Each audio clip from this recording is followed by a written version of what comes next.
I'm going to share some negotiation tips. And these are fun, right?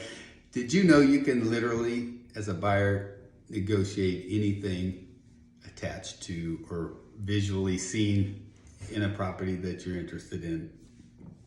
Case in point, I actually negotiated cows on a land listing, and we started out, we wanted 10 cows, and the sellers didn't want to give 10 cows, wound up with 4 cows and 1 bull. So everybody's happy, but we negotiated this, and that wasn't part of the land sale, that was extras. They saw the cows, they wanted the land, and they went out there, we saw the cows, and they're like, we want some cows. I'm like, well, how many do you want?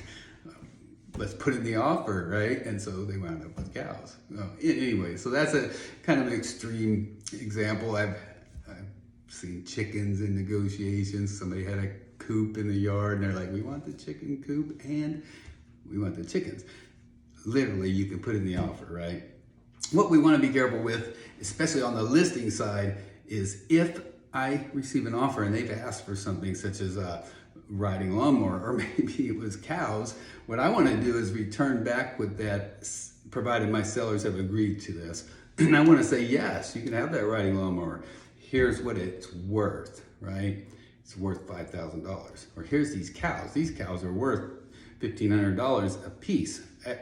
Example, right? I don't know what's the cow's actually worth. We're throwing that out there. But so I want to put a value on those things from the seller side back to the buyer side, because I want that buyer to know they didn't just throw something out there.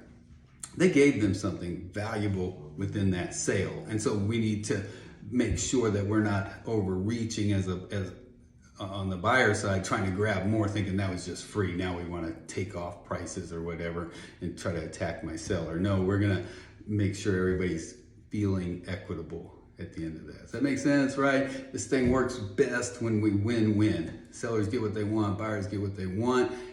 We're not out to try to hurt each other. Negotiations work best when everybody wins. Make sense?